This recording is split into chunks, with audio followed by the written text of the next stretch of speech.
este primer ciclo de conferencias de la Red Argentina de Geografía Física,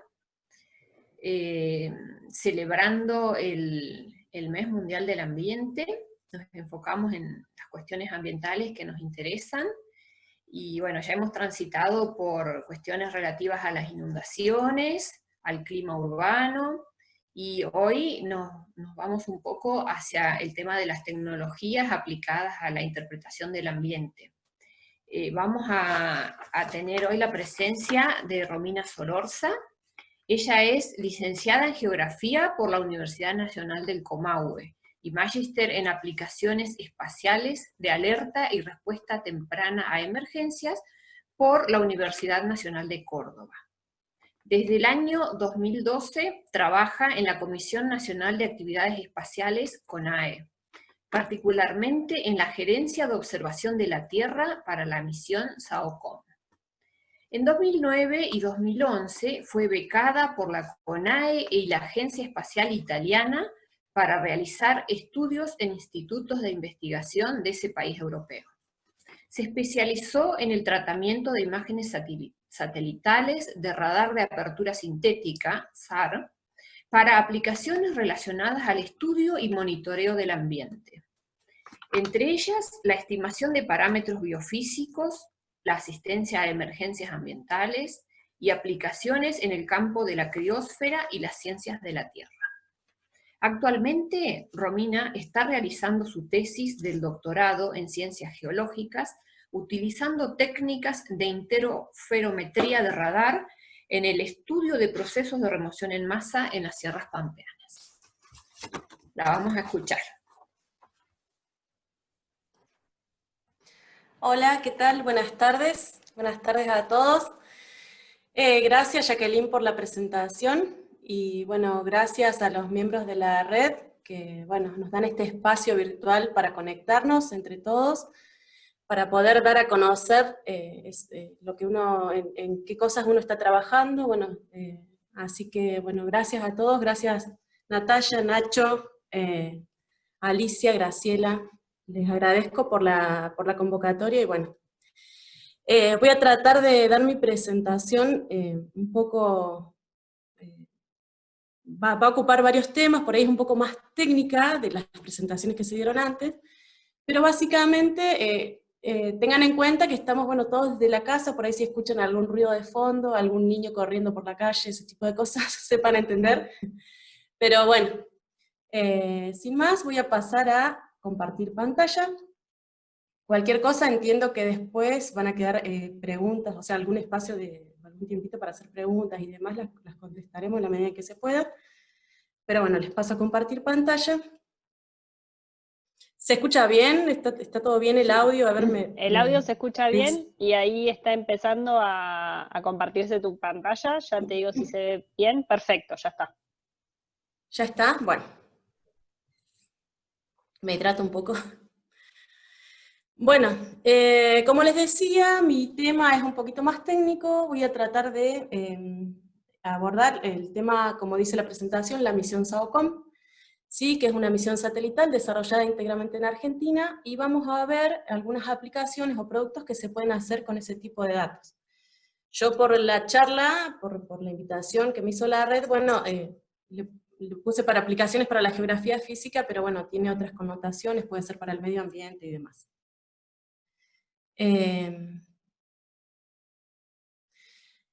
Bien, los objetivos de la charla están básicamente orientados a, bueno, a los temas que vamos a desarrollar. Yo voy a hacer una pequeña introducción a qué hacemos en CONAE, digamos, porque no mucha gente conoce, o sea, es una charla más que nada de divulgación. Entonces, hay gente que conoce qué hace la CONAE y gente que tiene experiencia en trabajo con imágenes satelitales, pero hay mucha gente que no. He visto la lista de los que se anotaron a esta charla, así que bueno, sé que hay docentes de escuelas de nivel medio, y hay usuarios potenciales, o sea, gente que no tiene experiencia con las imágenes. Así que la idea es contarles un poquito qué hacemos en CONAE, a nivel introductorio. Después vamos a hacer una pequeña introducción a conceptos muy básicos de la teledetección. Esta es la parte teórica, no me maten, es un poquito nomás. como para retomar algunos conceptos y pasar a introducirlos a lo que es la teledetección activa, o sea, la teledetección de radar, que es el tipo de técnica con la que trabaja el satélite argentino SAOCOM. Después vamos a ver algunas características técnicas de la misión, bueno, les voy a contar de qué se trata, y en qué fase estamos ahora, y bueno, qué tipo de información ustedes pueden utilizar para sus... Básicamente la idea es difundir el uso de datos de radar, y particularmente de la misión SAOCOM, para que ustedes lo puedan usar en sus áreas de trabajo habituales o de investigación, ¿sí? Incluso para la docencia. Así que bueno, por último haremos un repaso por las aplicaciones posibles, lo que les comentaba, bueno, para geografía física o para aplicaciones generales en el medio ambiente. Bien, ¿qué hacemos en la CONAE? ¿Qué es la CONAE? La CONAE es la Comisión Nacional de Actividades Espaciales de Argentina, es la agencia espacial de Argentina, se dedica básicamente al desarrollo de misiones de observación de la Tierra. Esto es, bueno, mucha gente a veces me pregunta, bueno, ¿trabajás en el observatorio? O bueno, no lanzamos gente al espacio, no hacemos ese tipo de cosas todavía, pero bueno, básicamente lo que hacemos es mirar la Tierra desde el espacio. Nosotros tratamos de, digamos, tratamos de mirar ciertas variables o características que queremos extraer de las propiedades de la superficie terrestre. Bueno, ahora veremos en distintas maneras de energía, digamos, en las que pueden medir los satélites. La Comisión Nacional de Actividades Espaciales tiene sede, bueno, principal en Buenos Aires, pero estamos en otros puntos del país, como en Ushuaia, con estaciones terrenas, también en Mendoza, y bueno, uno de los lugares principales de la misión es el Centro Espacial Teófilo Tabanera. En la presentación se muestran algunas imágenes, que está situado en Córdoba, en Falda del Cañete, ¿sí? Entre Carlos Paz y Córdoba, Altagracia, bueno, ahí está, al pie de las sierras. Básicamente es un campus donde allí se desarrollan en algunos laboratorios todo el diseño de antenas. Bueno, ha ido creciendo mucho, pero básicamente tiene laboratorios de integración de instrumentos satelitales, tiene un área que es de un campus de antena para recepción de datos satelitales, tiene un área de capacitación, tiene, bueno, numerosos sitios, digamos, de integración para el desarrollo de estas misiones satelitales. Esa es la actividad principal, pero nosotros nos dedicamos también a otras actividades, por ejemplo, investigación en lo que es el desarrollo de algoritmos, a partir de los cuales se va a medir información de la superficie terrestre a través de estos sensores.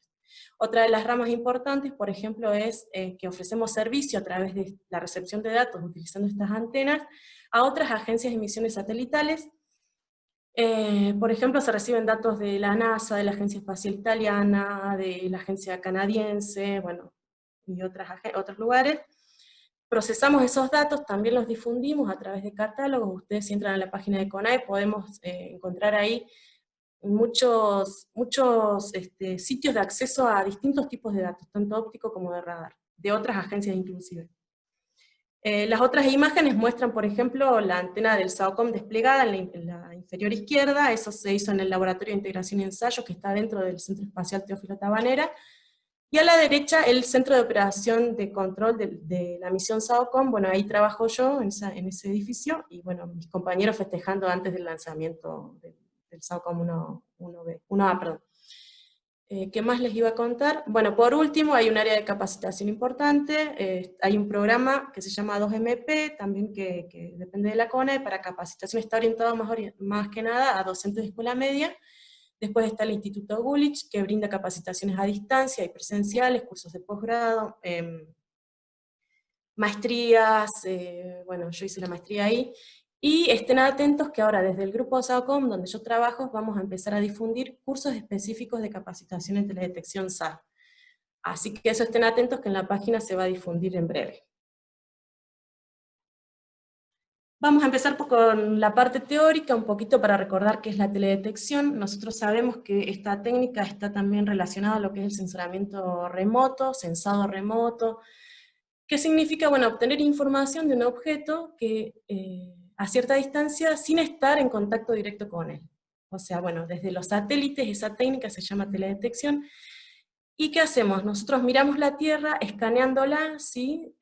Los satélites se trasladan de polo a polo, es la órbita polar, como indica la figura inferior, desde cierta distancia, obteniendo así distintas variables o magnitudes biofísicas que uno quiera obtener. En definitiva, las fases de la teledetección están dadas por un sensor que va montado arriba de una plataforma satelital, que escanea la superficie de polo a polo. Esto lo hace a través de estos satélites de observación de la Tierra con los que trabajamos en la CONAE, que son satélites de órbita baja. ¿Sí? Esto significa que están localizados a aproximadamente entre 500 kilómetros y 2000, ¿sí? Son distintos a los satélites geoestacionarios que están ubicados a aproximadamente 35.000 kilómetros, y que ahí están los satélites, bueno, que miran la Tierra siguiendo un fenómeno particular, siguiendo el movimiento de la Tierra, ¿no? Entonces, aplicaciones meteorológicas de ese estilo para monitoreo ese tipo de fenómenos los hacen los geoestacionarios. Bueno, nosotros por ahora nos encargamos solo a estos satélites de órbita baja. La CONAE tiene experiencia en el desarrollo de estos satélites desde el 90, que la CONAE está desarrollando misiones satelitales, se rige por un plan espacial nacional,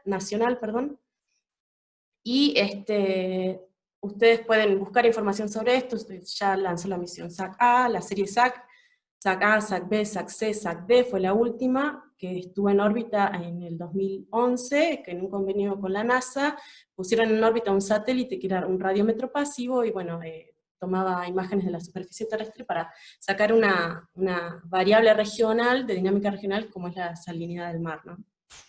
Bueno, ese tipo de variables, en base a estudiar aspectos como la emisión que tiene la Tierra o la reflexión en ciertos rangos del espectro electromagnético, bueno, esas son las bases de la teledetección, y así funcionan los satélites, ¿no? Estos satélites de órbita baja y de observación de la Tierra. Esto es para hacer un repaso. Nosotros básicamente sabemos que lo que medimos, como les comentaba, es radiación electromagnética, ¿no? La forma de ordenar la radiación electromagnética la conocemos, que se realiza a través del espectro electromagnético. Esto nos permite entender cómo, a partir de dos parámetros fundamentales, que son la longitud de onda y la frecuencia, se pueden ordenar esta radiación electromagnética, y allí en el espectro se delimitan ciertas regiones en las cuales los elementos de la superficie tienen características distintas, ¿no? Entonces, bueno, la radiación electromagnética básicamente es energía que se traslada de un lugar a otro, a modo de tren de onda, digamos, y viaja a la velocidad de la luz. Esa radiación está compuesta por ondas electromagnéticas, después veremos algunas características, pero básicamente en las distintas regiones del espectro, ustedes ven ahí hacia la izquierda las longitudes de onda mayores, ¿no? Que son las ondas de radio, las microondas, y bueno, hacia la derecha las longitudes de onda más chicas, que son capaces de interactuar con estructuras del tipo, por ejemplo, del núcleo atómico. O sea, son las longitudes de onda más peligrosas para el cuerpo, digamos, para la radiación hacia el cuerpo humano. Entonces, en base a esos dos parámetros, digamos, se diseñan, por así decirlo, estos satélites, estos sensores de observación de la Tierra, por un objetivo definido, digamos. Nosotros solo conocemos la radiación que podemos ver con nuestros ojos, ¿no? Que es el espectro visible. Allí trabajan los sensores pasivos, básicamente, es decir, los que orbitan la Tierra obteniendo información a modo de fotografías, ¿sí? Toman fotos, pero como funcionan a partir de la energía emitida por el Sol y que se refleja en la Tierra, solo pueden obtener imágenes de día, ¿no? Si nos movemos un poco hacia longitudes de onda mayores, por ejemplo, tenemos las microondas. Las microondas nosotros no las vemos con nuestros ojos. Pero allí, digamos, hay otras características y potencialidades que podemos utilizar para mirar otras variables desde otra región del espectro, ¿no? Allí en las microondas es la región en la que nos vamos a basar nosotros, porque allí trabajan los satélites de radar como el SAOCOM, ¿sí? Los radares de apertura sintética, después vamos a ver más detalles. Como les comentaba, hacemos foco en estas microondas, ¿no? La región de las microondas, que se ordena, como decíamos, por frecuencia y longitud de onda, y esos dos parámetros son inversamente proporcionales. Nosotros cuando hablamos de una onda o hablamos de un ciclo de onda, cuando vuelve a estar en su estado de equilibrio, digamos, la distancia entre un ciclo y otro se llama longitud de onda, es una medida de distancia, y se mide en centímetros, milímetros, metros.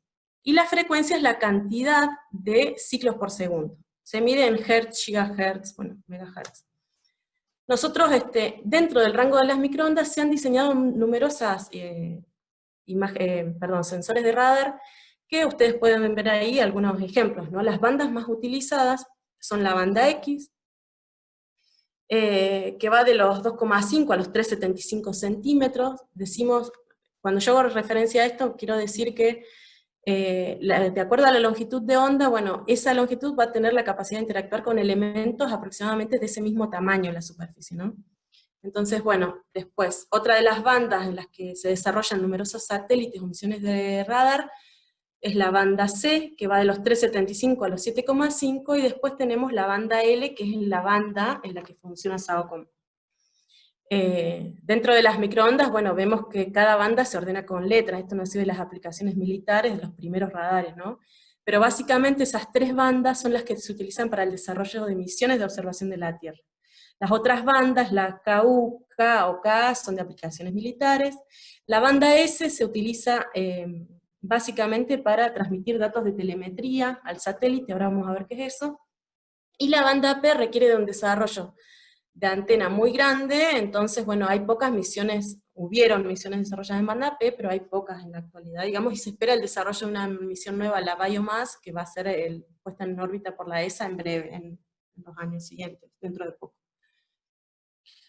Bueno, retomando algunos conceptos importantes, por ahí si me pongo muy teórica, discúlpenme, pero por ahí para introducir a los principales productos o las principales fuentes de información que nosotros tenemos para empezar a trabajar con una imagen de radar.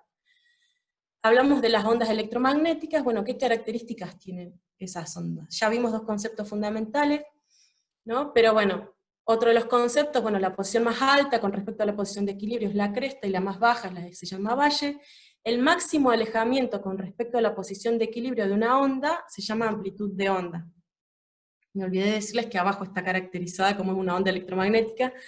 Disculpen, pero básicamente es lo que les comentaba, ¿no? Es una oscilación periódica que está compuesta por dos aspectos fundamentales, el campo eléctrico y el campo magnético. El eléctrico se visualiza en posición vertical y el magnético en horizontal. Ahí están algunos de los parámetros que vimos, ven la que me hacía referencia yo con longitud de onda, por ejemplo. Bueno, dijimos que el máximo alejamiento con respecto a la posición de equilibrio se llama amplitud, está caracterizado abajo también. El número de ondas emitidas por segundo es la frecuencia. La distancia, bueno, ya dijimos lo que es la longitud de onda. Y después aparece otro parámetro que es la fase. La fase hace referencia a la oscilación periódica de una onda electromagnética. Bueno, es el ciclo de oscilación, es el número de ciclos de oscilación que la onda ejecuta entre el radar, una vez que se emite, llega a la superficie y su regreso. Digamos, la fase es un aspecto interesante a considerar porque, bueno, nosotros lo que medimos con sistemas de radar, ahora vamos a ver el principio de un sistema de radar, pero básicamente es la diferencia de fase entre la imagen que se emite, y la que vuelve al sensor como respuesta. Los sensores de radar son sensores activos. Ahora vamos a ir más en detalle sobre eso. Entonces, de estos conceptos, fase y amplitud de onda, se derivan las dos grandes fuentes de información que nosotros vamos a tener en las imágenes de radar, ¿sí? Vamos a tener, cuando nosotros abrimos una imagen, decimos, bueno, a partir de radares creamos una imagen. Una imagen es una matriz de datos, ¿sí? Donde la mínima unidad de información es el píxel. Entonces, si nosotros vamos a tener una imagen de radar, una imagen SAR, vamos a tener la información en amplitud, que generalmente está asociada a aspectos como las características geométricas de la superficie, y también el contenido de humedad. Y por otro lado vamos a tener otra fuente de información, que es la fase, lo que yo les comentaba. Esta fase es la diferencia entre la fase que se emitió desde el sensor y la que volvió. Esa diferencia de fase, que es causada por los cambios que hayan tenido lugar en la superficie en el momento de medición, es lo que nos es útil a nosotros, y se abre ahí todo un panorama de aplicaciones nuevo, por ejemplo la interferometría de radar. Ahora vamos a ver más detalles. Bueno, son las dos grandes fuentes de información, ya dijimos. Esos datos luego se usan para reconstruir la imagen, como les comentaba. ¿Pero qué es un radar? Vamos a ir a los conceptos más fundamentales. Teledetección activa. Nosotros ya sabemos que la teledetección pasiva es lo que decíamos, ¿no? Desde lo que vemos en la superficie, un sensor que está orbitando la Tierra recibe la información que es reflejada por el Sol desde ella. Entonces, ¿qué es un sensor activo? Un radar es un sensor activo. Nosotros podemos obtener reflectancia en los canales del visible, ¿no? Es radiación solar reflejada. Después podemos tener la radiación terrestre emitida. Estos son aspectos como la emisividad de la Tierra y la temperatura de la Tierra, se pueden ver corriéndonos un poquito más del espectro en el rango del visible. Nosotros tenemos, más allá del visible, la región de los infrarrojos, disculpen. Y bueno, y después tenemos otro tipo de información que podemos obtener en teledetección, que es algo así como una radiación artificial, por así decirlo, porque es la que se genera con un sensor activo. Un sensor activo es el que genera su propia energía, emite un pulso a la superficie terrestre y recibe la respuesta. La respuesta de ese pulso que se envió es la información que nosotros vamos a tener después en una imagen de radar. Un radar, como ya sabemos, ahí la imagen ya nos hace referencia a un barco. Bueno, vemos como vemos en las películas, nosotros los submarinos y demás, cuando se acercan a objetos en los radares y demás, ya nos hace dar cuenta que es un sistema, ¿no?, de ondas electromagnéticas diseñado para medir aspectos como las distancias, altitudes, direcciones y velocidades de objetos estáticos o móviles. La base fundamental es que este sistema tiene su propia generación de energía, y esa es la base de la teledetección activa. Los sistemas SAR, como es el sistema SAOCOM, es un tipo de radar, ¿sí? Venimos mencionando SAR hace tiempo, pero no sabemos qué es SAR todavía. Bueno, hace referencia al concepto de radar de apertura sintética. Este es un tipo de radar particular que, bueno, a partir de la creación, digamos, de un algoritmo específico hace bastante tiempo, tuvo como avance, digamos, la generación de información de altísima resolución espacial con el diseño de una antena, de modo sintético, ¿sí?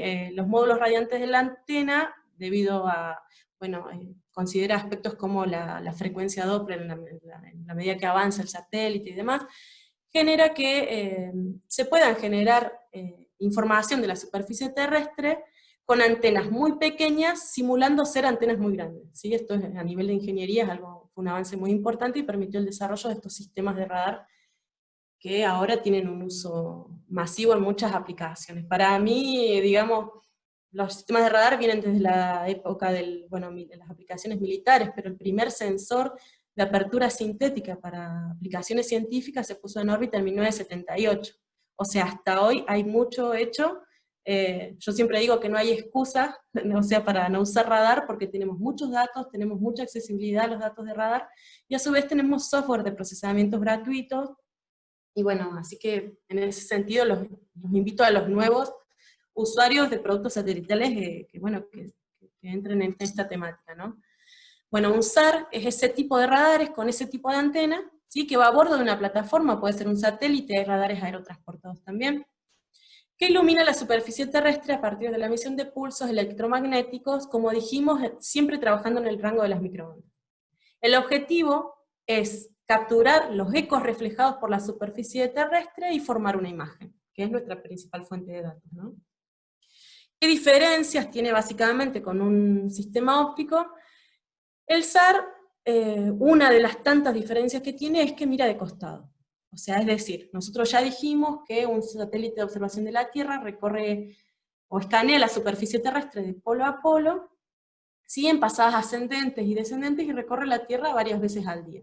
Entonces, ¿cómo lo hace? Lo hace de manera lateral, es decir, tiene una dirección de avance que se llama azimut, ¿sí?, y a la derecha, hacia la derecha está orientada la antena, generalmente hacia la derecha, que es la que va escaneando la superficie terrestre a través de esa emisión de pulsos, como les comentaba, pulsos de alta potencia que se envían a la superficie para recibir el eco, es decir, la respuesta.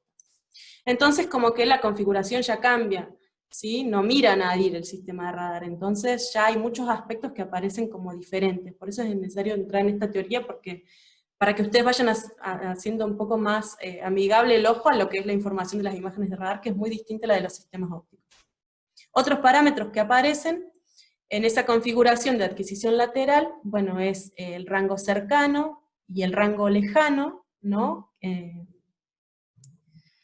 Esto es el punto más cercano a la emisión del pulso y el punto más lejano. Esa dirección lateral se llama rango oblicuo, se lo conoce como slant range o solo rango, y es la dirección principal, es la línea de visión del SAR, ¿sí? Entonces, bueno, esa es la que nos da la información más importante.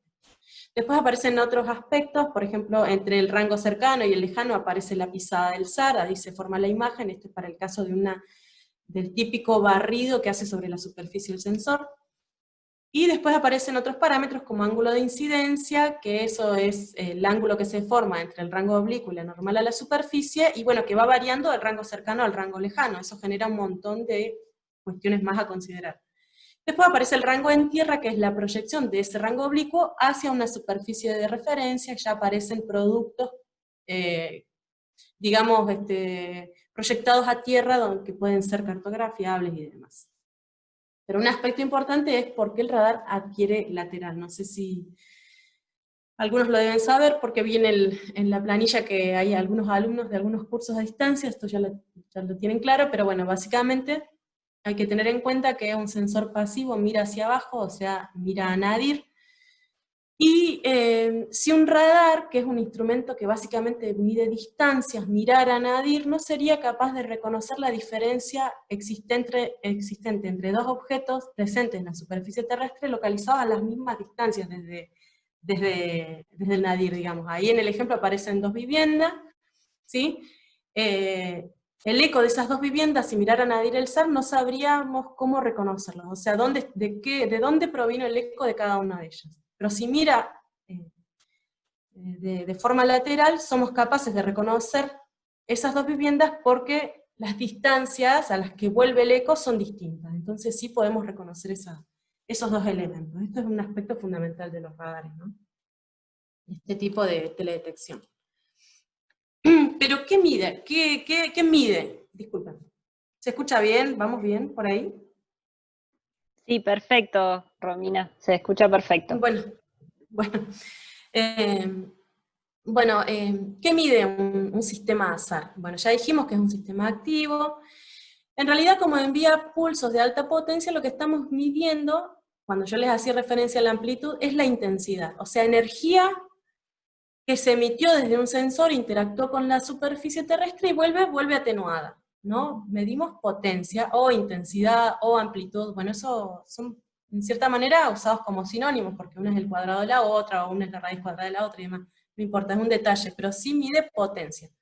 Yo en general digo que una imagen de radar, a diferencia de una imagen óptica, es un mapa de ecos, o sea, porque en realidad lo que estamos midiendo es respuesta, estamos midiendo ecos.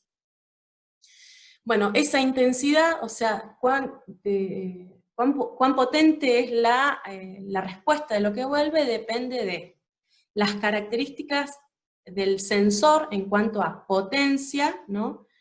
En qué potencia se emitió ese pulso, a qué frecuencia trabaja el SAR, ya vimos esos conceptos. Aparece otro que es en qué polarización está trabajando, lo vamos a ver, y con qué ángulo está mirando, ¿no?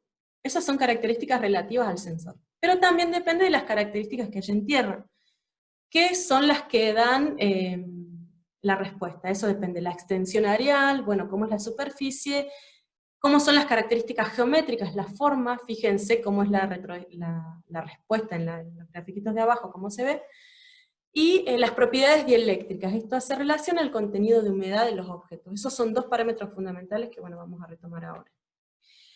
En esa interacción se generan mecanismos de retrodispersión. La retrodispersión es un concepto que para muchos es nuevo, pero básicamente es la magnitud física que mide el SAR en amplitud. Cuando trabajamos en datos en amplitud, ¿se acuerdan del gráfico amplitud y fase? Son las dos grandes aplicaciones del SAR. Bueno,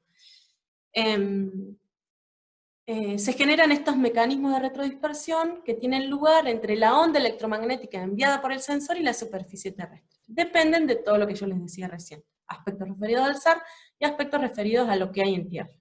Entonces, ¿qué se generarán? Áreas con más brillo o menos brillo, ¿no? Se dice que las áreas más oscuras de la imagen tienen muy poca respuesta, muy poca retrodispersión, y las áreas más brillantes tienen alta energía retrodispersada o alta respuesta. Entonces, esos mecanismos principales son mecanismos superficiales, como los gráficos de arriba, que indican que, por ejemplo, la onda emitida del sensor, si viene desde la izquierda, y se encuentra en una superficie lisa, va a salir completamente disparada hacia la dirección contraria. No va a haber nada de respuesta que vuelva al sensor. En ese caso tenemos poco brillo, área oscura, ¿no? Es el típico caso del agua, ahora lo vamos a ver. Si hay oleaje en superficie, si imaginamos un lago, ya se genera algo de rugosidad. Recién decíamos que las formas eran importantes, entonces, bueno, se genera algo de retrodispersión y hay algo de energía que vuelve al sensor, aunque mucha de esa energía sale retrodispersada en otras direcciones. Otro de los mecanismos que se generan es un mecanismo de alta retrodispersión, está en la parte inferior izquierda, que es el mecanismo de doble rebote, que se genera con estructuras angulares, estructuras metálicas, por ejemplo barcos, edificios y demás, generan una alta respuesta que vuelve al sensor. Y después el último tipo de mecanismo es en volumen. Ese mecanismo en volumen hace referencia a que la onda electromagnética del SAR llega, interactúa con, por ejemplo, estructuras como puede ser la nieve, vegetación y demás, y tiene varias interacciones entre tallos, hojas, ramas y demás, y después vuelve a atenuar al sensor. Esos son los mecanismos grandes que se generan. Como grandes diferencias entre sistemas ópticos y radar, como para hacer un repaso que tenemos. En los sistemas ópticos ya sabemos que el sensor recibe la energía reflejada por el Sol en la Tierra, mientras que los sistemas de radar, como vimos, son activos, generan su propia energía. La geometría de adquisición de un sistema óptico es anadir, y la geometría de un sistema radar es lateral, como ya vimos. Los ópticos trabajan en la región del espectro, del visible o de los infrarrojos, ¿sí? Y los sistemas de radar en las microondas, que van de los centímetros a los metros. Por su geometría de adquisición anadir en un sistema óptico no hay distorsiones por geometría, pero sí estas distorsiones por geometría son grandes o son importantes en los sistemas de radar, particularmente en las zonas de relieve pronunciado. Se generan distorsiones, incluso en algunos lugares el relieve se puede invertir, las laderas pueden aparecer acortadas, ¿sí? Y se generan muchas sombras, esto particularmente en zonas de montaña. Como decía, la magnitud física que observa un sensor óptico es la radiancia o la reflectancia, a partir de ellos nacen muchos productos, y en un sistema de radar, si trabajamos en datos en amplitud, yo trabajo particularmente en eso, se genera la magnitud física, que es el coeficiente de retrodispersión. Se saca de los datos en amplitud, bueno, se calcula a través de una ecuación, requiere que las imágenes sean calibradas y demás, pero bueno, es básicamente nuestra fuente principal. A partir de ahí empezamos a desarrollar las aplicaciones. El sistema óptico tiene baja sensibilidad a aspectos como el contenido de la humedad superficial y la rugosidad, mientras que el sistema de radar es altamente sensible a esos aspectos. Esto es súper importante, porque además de la geometría de adquisición lateral, que genera un montón de aspectos distintos, el sistema de radar es muy sensible a estos parámetros, que son la rugosidad, es decir, la forma de la superficie, o de las estructuras presentes en la escena, y el contenido de humedad. Por ser una onda electromagnética, es sensible a la constante dieléctrica, y eso genera un montón de aplicaciones más, tratando de estimar aspectos como la humedad del suelo, que es una de las aplicaciones principales de la misión SAOCOM. Abajo se muestran dos ejemplos, spot y envisat azar, o sea, óptico y radar, y también en una zona de un volcán, una foto aérea y una imagen de radar, una composición color. La de la izquierda es una sola polarización, ahora vamos a ir a ver ese aspecto, pero por eso se ve en escala de grises. Fíjense que en la imagen de la izquierda, que se muestra un spot y una envisat azar de la Agencia Espacial Europea, ese sensor de radar, se muestra el volcán Vesubio en Italia, y ya empiezan a aparecer en la zona de las laderas estas deformaciones por geometría que les comentaba.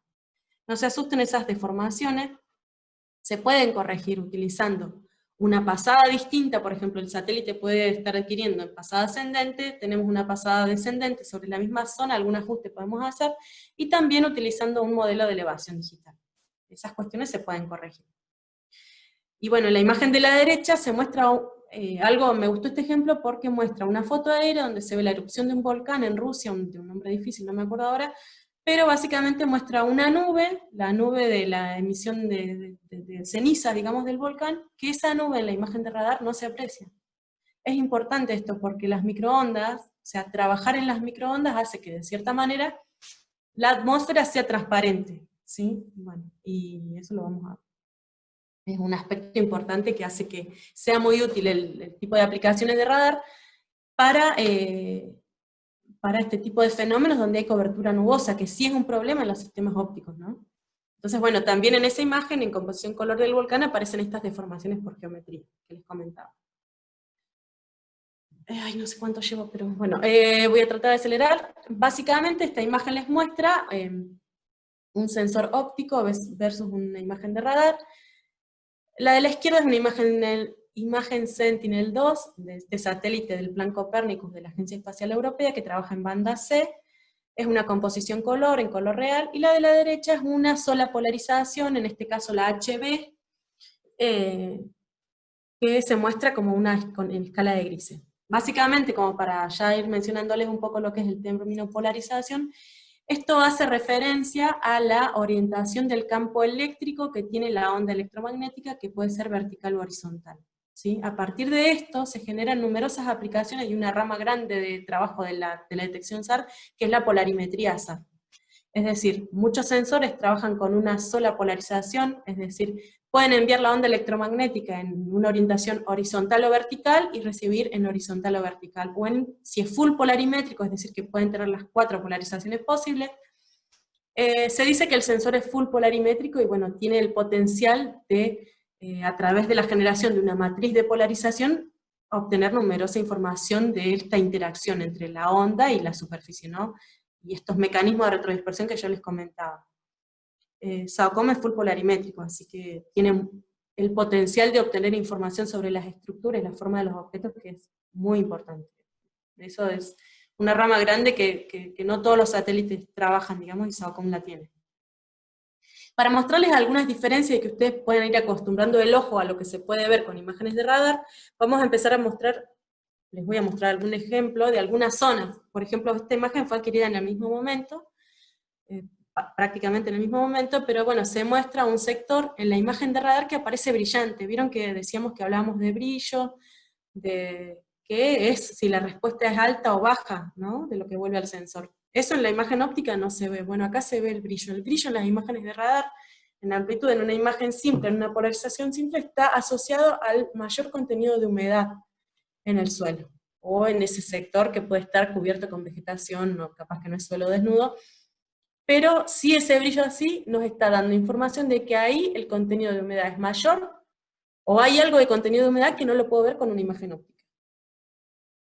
Otro aspecto, por ejemplo, es esa zona con vegetación. Yo les comentaba que hay un tipo de retrodispersión que es en volumen, ¿sí? Se genera esa interacción entre los tallos y las hojas y demás, que, bueno, particularmente esa área con vegetación se puede identificar bien porque se trata de una polarización HB que es particularmente útil para estudios de la biomasa y vegetación.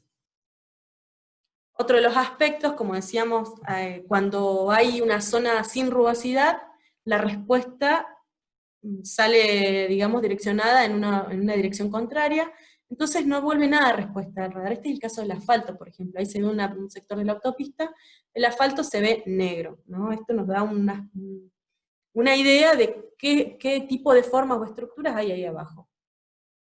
Otro es el caso de las áreas de edificios. Recuerdan que yo les comentaba que uno de los mecanismos está relacionado a las estructuras grandes, ¿no? Que generan una alta respuesta cuando la señal arriba, por ejemplo, a esa estructura rebota con el suelo y la estructura la vuelve a potenciar. Bueno, es un mecanismo de interacción como más complejo y genera la mayor respuesta. Por eso se ven los edificios en la imagen de radar muy brillantes, la zona de edificios, perdón, de la ciudad de Buenos Aires. Bueno, me olvidé de comentarles en el apuro que es un sector, la imagen es la zona de Buenos Aires y del Río de la Plata, ¿no?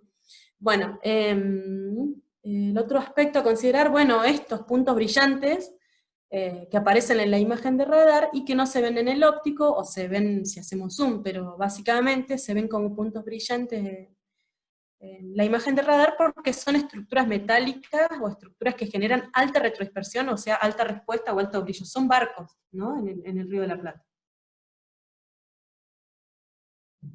Este tipo de ejercicios tienen que ir ustedes haciendo cuando encuentran una imagen óptica y una de radar.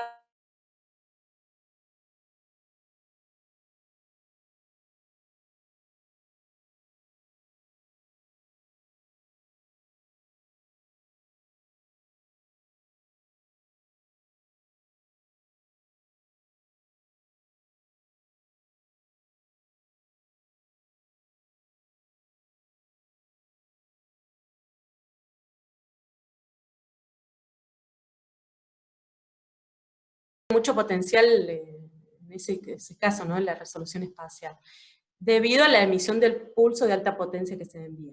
Bueno, también tiene la posibilidad, dijimos que es un sensor activo, de adquirir información de la superficie terrestre de noche, y independientemente de las condiciones climáticas y de iluminación, no depende del sol. La atmósfera y la nubosidad son para el SAR relativamente transparentes, es decir, nos movemos al rango de las microondas, esto ya lo dijimos. La atmósfera no tiene gran impacto para trabajar en los datos en amplitud. Después, la interacción de la señal de radar con los elementos de la superficie genera información distinta a los sensores ópticos o a los sensores infrarrojos. Y está dada particularmente por lo que decíamos recién, ¿no? La sensibilidad que tiene la estructura y el contenido de humedad. Cuando trabajamos en el rango de las microondas podemos adquirir datos en distintas frecuencias, que cada frecuencia permite el desarrollo de una aplicación distinta. Las bandas más utilizadas, dijimos, son las bandas X, la banda C y la banda L. Y acá viene un aspecto importante que no lo dije, que, bueno, que un sensor de radar tiene la capacidad de penetrar en la superficie o en el subsuelo, particularmente a mayores longitudes de onda, o sea, la banda L es particularmente importante para este aspecto. Hay investigaciones que se han realizado sobre zonas desérticas que, con sensores en banda L, que tienen una longitud de onda larga, entonces se han encontrado incluso en suelos desérticos estructuras arqueológicas en el subsuelo, ¿no? Bueno, en ese caso es importante mencionar que esto sucede porque se trata justamente de zonas desérticas, donde el contenido de humedad no es importante. Si ya aparece algo de humedad en la superficie, la señal deja de penetrar. Bien, otro aspecto es que la señal SAR tiene una naturaleza coherente, es decir, como ya lo hablamos en ondas electromagnéticas, tiene la información de la fase, que permite numerosas aplicaciones. En amplitud después aparecen algunas cuestiones, pero bueno, relacionadas a un efecto de sal y pimienta, se le dice, o moteado de Speckle, el efecto Speckle, que tiene su base en las diferencias de fase que se generan en una imagen en amplitud. Pero bueno, ese es otro tema aparte. Dijimos que es sensible a las propiedades dieléctricas, o sea, el contenido de agua es importante, y también la geometría. Permite hacer medidas precisas de distancias, y esto permite el desarrollo de la gran rama de aplicaciones, que es la interferometría de radar. La interferometría de radar, a partir de medir las distancias, permite la interferometría clásica realizar modelos digitales de elevación del terreno, es decir, mapear la topografía, y por otro lado también nos permite a través de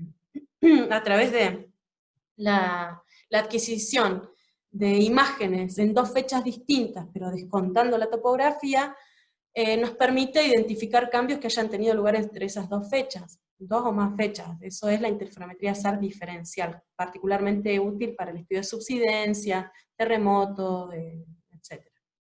Y por último, es muy sensible a la estructura y orientación de los objetos, que yo ya les comentaba, se abre toda una rama de aplicaciones, que es la polarimetría SAR.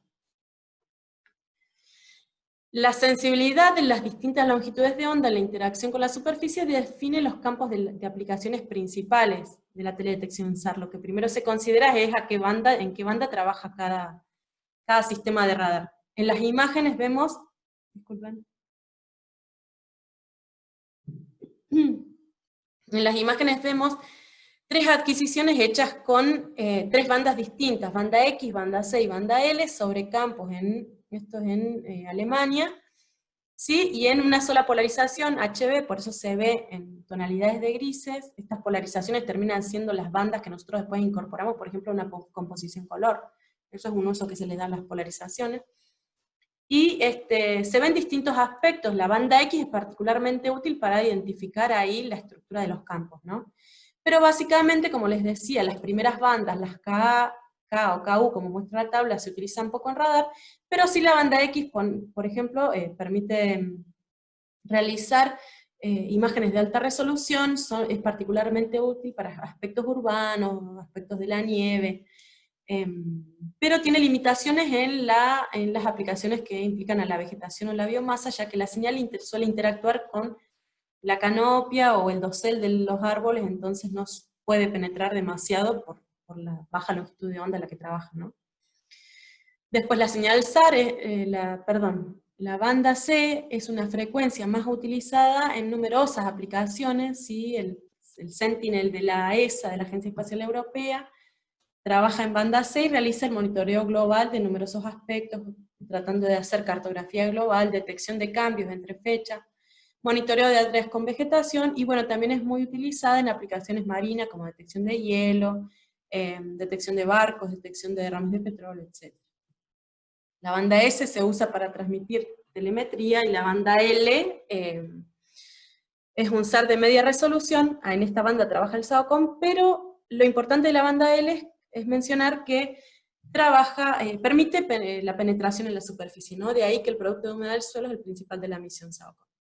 Yendo a la misión SAOCOM específicamente, SAOCOM significa Satélite Argentino de Observación con Microondas. Se trata de una constelación de 2 satélites que trabajan en banda L, ¿sí? A una frecuencia de 1.2 GHz.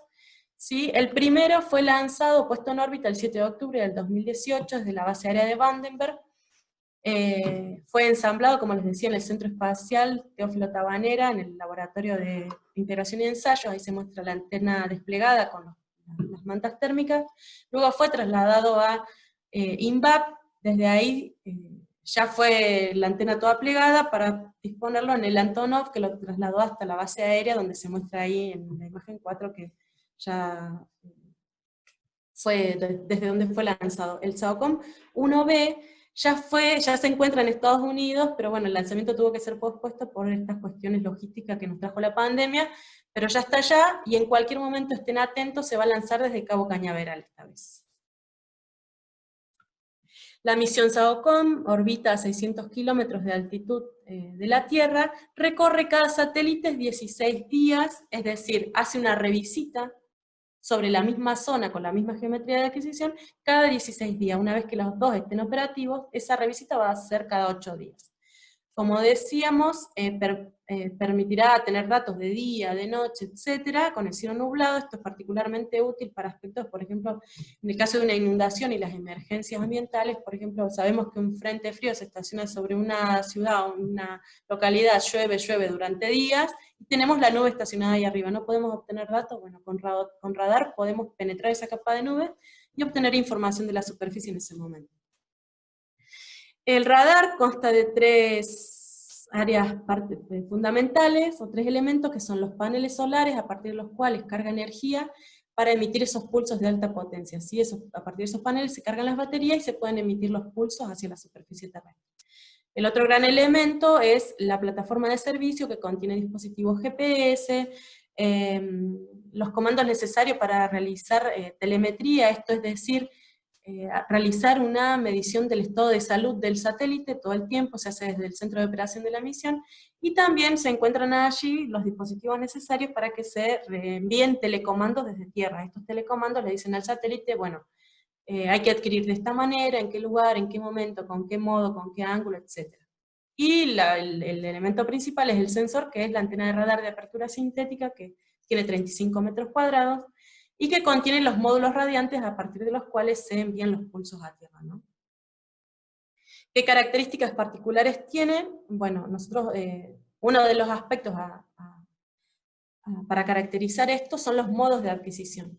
Como yo les contaba, el satélite adquiere de polo a polo, haciendo barridos. Bueno, uno de esos modos de barrido es el Strip Map, ¿sí? Y otro de los modos en que trabaja el satélite es el que se conoce como TopSAR, que hay 2 modalidades, TopSAR Narrow y TopSAR Wide, y bueno, esos 2 modos trabajan con una tiene unas características distintas que básicamente a partir del muestreo de distintas zonas, después esas zonas, por así decirlo, se hace un mosaico de esa área y se obtienen productos que abarcan un área más grande en el espacio. Entonces la cobertura de un Street Map y de un TopSAR va a ser distinta. Mientras que, bueno, estos modos de adquisición también definen las resoluciones espaciales de los productos. La mínima resolución espacial de los SAOCOM es de 10 metros, y llega a 30 metros la TopSAR Narrow y TopSAR Wide a 50 o 100 metros. Básicamente uno permite estudios de alta resolución y otros más regionales. El otro ya lo dije todo. Bueno, SAOCOM 1A ya está adquiriendo sobre la Argentina, básicamente lo hace a través de escenarios de adquisición preestablecidos, que consideran las distintas aplicaciones o objetivos de estudios que quiere monitorear la misión. Por ejemplo, el principal es el estudio de la humedad del suelo sobre la pampa húmeda. Este es el mapa, ya está a disposición de los usuarios. Se puso a foco en la pampa húmeda y se trabajó con instituciones como el INTA y el INA, el Instituto Nacional del Agua, para establecer estas dos aplicaciones principales, humedad del suelo y también monitoreo de zonas anegadas o inundaciones, etc. Como que las dos ramas importantes del SAOCOM es la humedad del suelo y la parte hídrica. Lo importante también a mencionarles de esto es que ya está calibrado el producto, está a disposición y se está extendiendo el uso de este producto de humedad del suelo hacia zonas áridas y semiáridas de la Argentina. De ahí a que los que tengan interés en trabajar con este producto también pueden contactarse con nosotros o con la misión para tratar de aplicar ese mapa de humedad del suelo en otras áreas, ¿no? Bueno, y hay otros escenarios, como les decía, inundaciones, que es un fenómeno súper recurrente en la Argentina, los incendios, los derrames de petróleo, bueno, monitoreo de sequías, expansión urbana, bueno, sobre todas esas zonas que se figuran en los mapas, digamos, se están realizando adquisiciones de toda la Argentina, en distintos modos de adquisición del sistema. Otra cosa súper importante también es que el SAOCOM forma parte del sistema ítalo-argentino para la gestión de emergencia. Este sistema es una gran constelación de los 2 satélites argentinos que trabajan en banda L y 4 satélites de la Agencia Espacial Italiana que trabajan en banda X, los que les mencioné antes, los Cosmo Skymet. Esta constelación de satélites va a ser única, una constelación de radar, que en definitiva es una constelación multifrecuencia, que va a tener un potencial único de uso de datos sobre principalmente emergencias ambientales, ¿no? Porque va a tener una revisita muy alta de cada satélite por el mismo punto de la Tierra, y bueno, eso es particularmente para monitorear emergencias de todo tipo, incendios, avalanchas, sismos, etc. Acá van algunas de las imágenes que yo les comentaba de SAOCOM. Esto es lo que se conoció como la primera, lo que figura a la derecha fue la primera mirada del satélite. Pero bueno, básicamente son imágenes que son en composición color porque usan el potencial de las distintas polarizaciones que tiene. Como les comentaba, SAOCOM es full polarimétrico, ¿no? En la primera imagen, arriba a la izquierda, se muestra una imagen del mar de Weddell en la Antártida, donde a partir del SAOCOM se trató de guiar al almirante Irizar en su curso por los hielos, ¿no? Ahí se ve como un destello brillante. Recuerden que los barcos y las estructuras de este tipo se ven de esta tonalidad. Abajo tenemos la represa de Yacyretá, donde se ve básicamente, bueno, el agua, yo les decía, si no hay rugosidad, es agua en calma, no hay olas, no hay retrodispersión que vuelva al sensor, entonces se ve oscura el agua. Se ven otros aspectos como distintos usos de suelo y demás en esa zona. Y bueno, la imagen de radar que se ve a la derecha del SAOCOM, esta fue la primera mirada que se hizo sobre zona de cordillera, en una zona de los glaciares en el sur. Se ven aspectos como el agua en calma, pero también el agua con un poco de rugosidad, ya empiezan a ver algo de respuesta y algo de color. Otras cosas que se ven, bueno, un abanico aluvial en esa zona y demás. Como les decía, las grandes aplicaciones están centradas en soporte para el agro a través del producto de humedad del suelo en la pampa húmeda, y las aplicaciones en hidrología. Eso todo a partir del producto principal, que es de humedad del suelo. Otras aplicaciones están relacionadas, por ejemplo, a la interferometría de radar, que es información de las alturas, o sea, de la topografía de la superficie, y los movimientos que hayan tenido lugar en distintas fechas. Otras cosas importantes que se van a monitorear son las cuestiones relativas a los océanos, generando productos de monitoreo de manchas de petróleo, de presencia de barcos y viento en superficie, etc. La variable humedad del suelo es una variable relativamente compleja de caracterizar desde un sistema azar, pero sí se puede ver en función de esto que les comentaba, que un sensor de radar es altamente sensible a la constante eléctrica del suelo.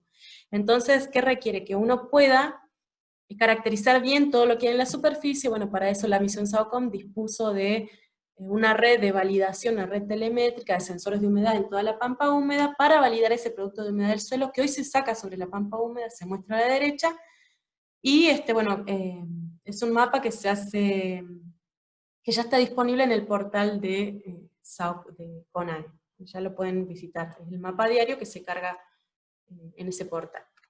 Como les decía, SAOCOM tiene una capacidad full polarimétrica que nos permite hacer este tipo de aproximaciones o composiciones. Como yo les comentaba, a partir de esa matriz de polarización completa, se pueden generar mapas en color que nos dan información de las distintas formas que pueden haber en la superficie. Eso nos ayuda, por ejemplo, a clasificar. Esta es una imagen SAOCOM de una zona de Belleville, en Córdoba, que es el sitio de validación del producto de humedad del suelo, donde se pueden, a partir de cargar distintas cuentas que uno hace con las polarizaciones, eso se muestra abajo. Por ejemplo, en el canal rojo cargo la polarización HH menos la HB, obtengo cierta información, y así con las otras bandas. Básicamente, esta composición, que se llama composición de Pauli, es una de las primeras composiciones que se hacen en esta gran rama de la polarimetría de azar, nos permite obtener información de la estructura, de qué puede haber ahí abajo. Si está en rojo, en tonalidades rosáceas, podemos ver estructuras de doble rebote, o sea, abajo hay algo de estructura vertical, puede ser maíz. Después, si hay una tonalidad verde, abajo se está generando un mecanismo de retrodispersión en volumen, que puede ser el caso de la soja, o si es azul, es superficial, por ejemplo el caso del asfalto y demás, o el agua, ¿no? Ahí retrodispersión superficial. Este es un producto polarimétrico sobre una ciudad, la ciudad de Venado Tuerto en Santa Fe, donde básicamente se combinan polarizaciones para obtener una composición color. Acá les muestro otros ejemplos, ya vamos a ir entrando a los productos, pero bueno, no me voy a extender mucho más.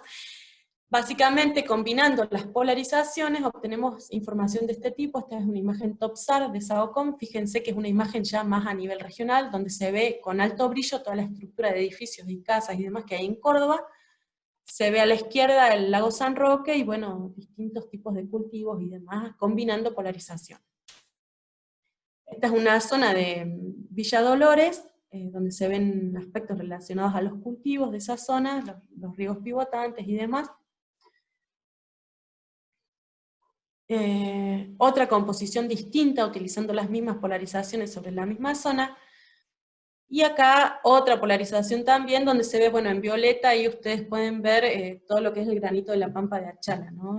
Hay mucha retrodispersión superficial porque, bueno, por las características de retrodispersión que tiene esa área. Una de las aplicaciones importantes para hacer con radar, yo les dije, básicamente relacionado a la poca respuesta que se obtiene desde el agua en calma y demás, es la detección de cuerpos de agua. Uno los puede monitorear en su estado natural, como es el caso de la izquierda, que se muestra con composiciones color, hecho en una plataforma de servicios que se llama Google Earth Engine. Se pueden hacer distintas composiciones color y detección de cambios temporales de un cuerpo de agua utilizando datos, en este caso utilizaron Sentinel-2. Pero bueno, a la derecha se muestra la imagen de SAOCOM en full polarimétrico con una zona de los humedales del Río de la Plata. Bueno, básicamente ya vimos que la base de esto es la interacción de la señal de radar con superficies de agua en calma, básicamente, donde se genera una reflexión especular o apenas difusa cuando hay algo de oleaje. Esta es una de las aplicaciones más importantes que hay con imágenes de radar. Como dijimos que es sensible el radar al contenido de humedad, también puede detectar en zonas de montaña nieve húmeda. Acá se muestra a la derecha ejemplos de SAOCOM, esta es una colega, una geógrafa que trabaja en el grupo de desarrollo de aplicaciones de la misión, particularmente detectando nieve húmeda, y a partir de distintas composiciones polarimétricas está tratando de identificar qué mecanismo de retrodispersión definen la presencia de nieve, ¿no? Y a la izquierda se muestra un trabajo que yo hice sobre una zona la cordillera de los Andes en Neuquén, en mi provincia, que, bueno, vemos ahí un mapa hecho en base a una imagen Landsat. Fíjense que la nieve tiene muy alta reflectancia si uno usa una imagen visible, la nieve es blanca, entonces en blanco se ve toda la cobertura de nieve total sobre esa área para una fecha dada. En celestito, no sé si se alcanza a apreciar, a ver acá, si se ve el puntero en esta zona, en celestito es la zona de un volcán chileno, se alcanzan a ver... se alcanza a ver la nieve húmeda, ¿no? Esto lo detecté con radar. Ahí se muestra dónde se pueden combinar dos fuentes de información distintas. Bueno, en azul se ven los lagos, los verdes otras superficies. Otro de los productos interesantes que a muchos de ustedes les puede generar interés es la fusión de frecuencias, justamente dado el potencial de esta constelación Siages, así que va a trabajar en banda X y en banda L. En este caso se ven las dos imágenes sobre una zona de Bariloche, una tomada con Cosmo, y otra tomada con SAOCOM. Esos productos, las dos imágenes en base a un algoritmo de fusión específico, se unen, se fusionan básicamente, y se obtienen un producto mejorado que aprovecha el potencial de la banda L de penetrar en la superficie, y el potencial de la banda X de generar productos de alta resolución. Esto para el caso de las ciudades, estas zonas de Bariloche, este ejemplo, pero para el caso de las ciudades particularmente húmedas, para los que trabajan en zona urbana. Para la geomorfología, básicamente los datos que más nos interesan, podemos trabajar en amplitud, como el caso de la nieve que veíamos recién, pero en este caso nosotros estamos asistiendo, por ejemplo, a un proyecto importante que es el monitoreo y control de riesgos y peligros, en esta zona que es el paso de Agua Negra, en la zona de San Juan con Chile, para habilitarlo de forma permanente.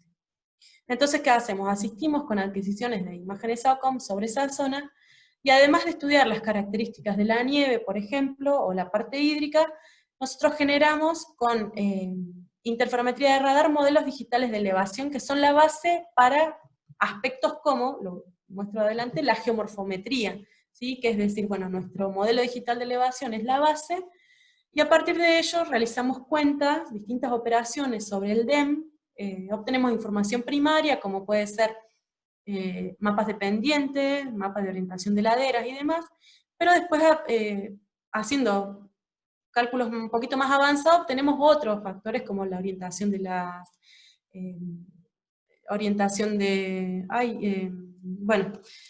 disculpen, no me sale el nombre del S-Factor, se me perdió, pero bueno, el índice topográfico de humedad es uno de los más utilizados, que surge como producto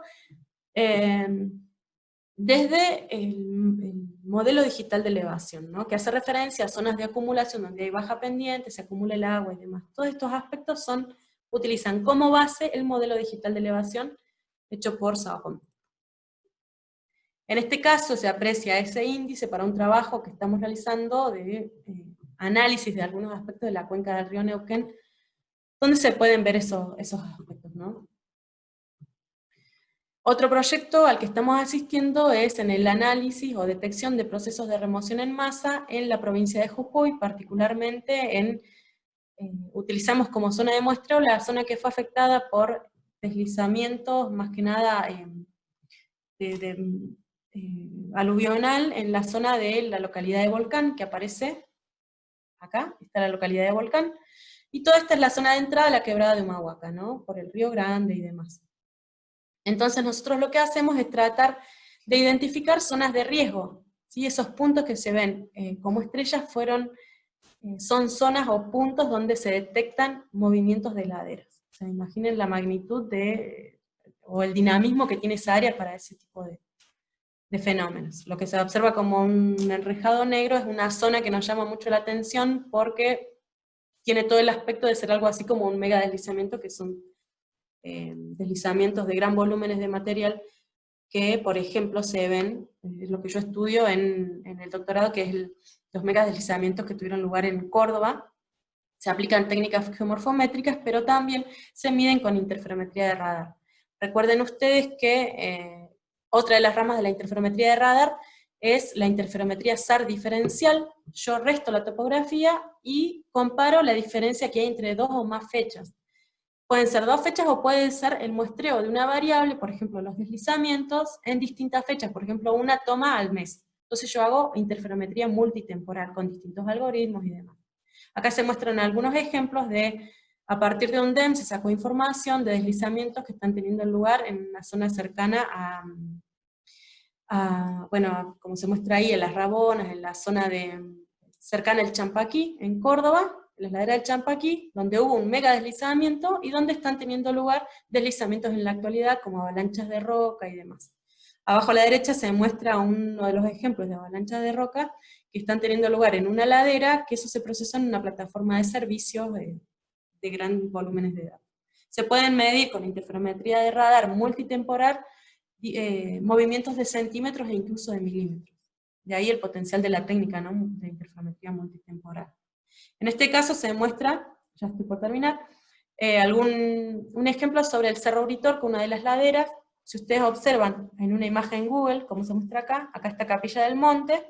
Toda esta zona del Cerro Uritorco es un gran deslizamiento, ¿sí?, un mega deslizamiento que ya fue caracterizado y datado. Bueno, vamos a ver con los satélites qué pasa en esta ladera, ¿no?, qué es lo que se muestra acá. Acá se muestra un interferograma, que es una nueva imagen satelital, que es la diferencia de fase entre una fecha y otra. Ya les comenté estos aspectos antes.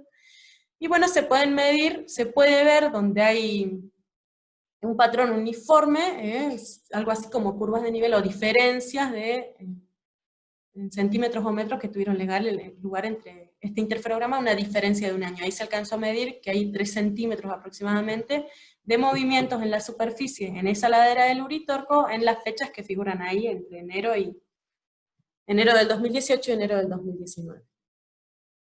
Si nos vamos al océano, como les comentaba ya cuando hicimos la comparación en la parte del Río de la Plata, tiene un gran potencial de uso esto, ¿no?, la detección de embarcaciones. Sabemos que es un tema importante porque hay mucha pesca ilegal en el mar argentino. Bueno, CONAE asiste a organismos que tratan de monitorear esas embarcaciones, y en esta se basa básicamente esta aplicación en la detección de los puntos brillantes, ¿no? Esos puntos, como ven abajo, se pueden aislar y se pueden identificar como zonas de posibles estructuras como embarcaciones. Otra de las aplicaciones importantes es en la detección de derrames de petróleo en mar. A la izquierda se muestra uno de los ejemplos clásicos, ¿no?, que es el desastre que ocurrió en el Golfo de México en el año 2010, donde una plataforma offshore sufrió una falla y bueno, produjo un derrame de no sé cuántas toneladas de crudo que se vertió al mar. Entonces, bueno, la detección de esos derrames de petróleo se basa también en la diferencia que hay entre el petróleo o fluido o el aceite que haya en superficie en relación, ¿no?, con el mar que lo rodea, o la superficie que rodea a esa zona. Básicamente se produce una baja de la rugosidad en la superficie, porque la superficie de un fluido como un hidrocarburo es más densa, entonces se plancha la superficie, mientras que el mar circundante permanece con oleaje. Entonces eso es lo que se muestra en esta parte, que muestra básicamente un histograma donde esa retrodispersión baja en la zona del derrame de petróleo. Acá se muestra una imagen en banda L, donde se ve todo el delta del Mississippi y se ve la zona de baja retrodispersión, que fue todo este derrame de petróleo, ¿no? Esta es una imagen WABSAR de la NASA que tomó en full polarimétrico con sensores de radar en un aerotransportado sobre esa zona.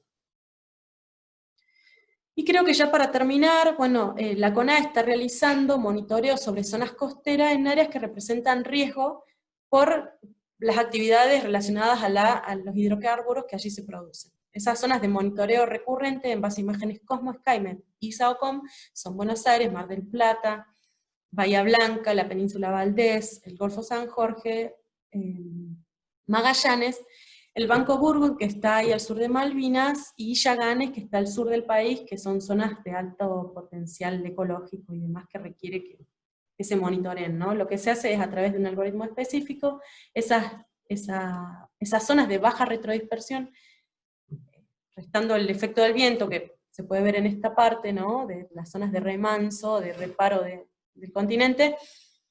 Esas manchas, que son sospechas, se aíslan, se separan, se identifican, se mide la extensión, y se informa a través de un reporte específico, y se lo da como producto finalizado a los organismos que están interesados en este tipo de productos, como son prefectura, Secretaría de Ambiente, etc. Por último, y acá ya termino, otra de las aplicaciones importantes para los aspectos relacionados a la criósfera. Ya vimos la nieve, bueno, en los glaciares también aplicando interferometría de radar podemos ver, identificar la dirección de avance de un glaciar, este es el caso del Perito Moreno, la dirección de avance, identificar también dentro del glaciar donde son los sectores que hay mayor velocidad del flujo, que en este caso se muestran en la imagen en rojo, así que se corresponden con las zonas centrales del glaciar, donde es esperable la mayor velocidad, no en las zonas que pegan hacia los bordes o a los laterales, donde la fricción frena la velocidad del glaciar. Así que bueno, este es otro de los productos interesantes que se pueden realizar en base a imágenes SAOCOM. Con esto ya termino, creo que me extendí, no sé cuánto, espero les haya parecido interesante, yo voy a cerrar agradeciéndole a ustedes la atención y dejándole links para que ustedes entren a la página de CONAE y exploren el catálogo de acceso a los datos. Ustedes como usuarios pueden llenar un formulario y empezar a mirar los modos, bueno, y los quick looks de las áreas, ¿no?, de interés. Después por un convenio, si ustedes trabajan en la universidad y demás, o en un instituto de investigación, les hacen firmar un convenio específico para el uso de las imágenes, para que no tengan un uso comercial, por supuesto, y no hay problema en que ustedes puedan acceder a los datos para empezar a trabajarlos. Ahí en esa página que yo les adjunto de SAOCOM, tienen además manuales de usuario, cómo se procesan los datos, tienen descripción de los modos, los niveles, los ángulos, las aplicaciones que pueden realizar, y bueno, estén atentos, como les decía, que vamos a cargar cursos desde el grupo de SAOCOM para el tratamiento de imágenes de radar. Y por último les dejo el link a un documental lindo que, bueno, se llama Alto en el Cielo y habla de SAOCOM, la primera misión satelital de radar realizada íntegramente en el país, y que, bueno, abre todo un mundo de aplicaciones en el uso de datos de radar. No hablo más y los escucho, espero les haya gustado. Gracias. Bueno, ante todo quería agradecer la participación de todas las personas que estuvieron hoy, desde los puntos más diversos, desde muy al sur, desde Río Turbio, Río Gallegos, Chubut, Neuquén, Mendoza, Tucumán, Formosa, Chaco, Corrientes, desde muchos sitios de la provincia de Buenos Aires, Tierra del Fuego también, 3 de febrero, La Plata, Mar del Plata, Bahía Blanca, inclusive también hay personas de Ecuador, así que bueno, a todos muchísimas gracias por haber aceptado esta invitación y participado de este ciclo de conferencias. También un agradecimiento muy grande a todos los miembros del equipo que trabajan para hacer posible este ciclo de conferencias, a Graciela Benedetti, a Alicia Campo, a Ignacio Contreras y a Natalia Picone. Y por el soporte técnico queremos agradecer al Departamento de Geografía y Turismo de la Universidad Nacional del Sur.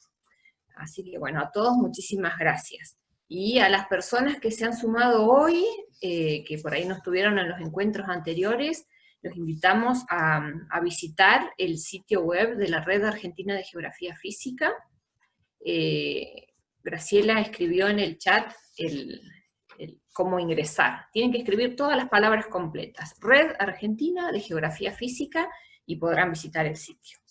Y bueno, los invitamos para el próximo viernes a escuchar al licenciado Damián Groch, y él va a brindar una conferencia sobre evaluación de riesgo de flujos de detritos en un sector del extremo norte de la Patagonia Argentina.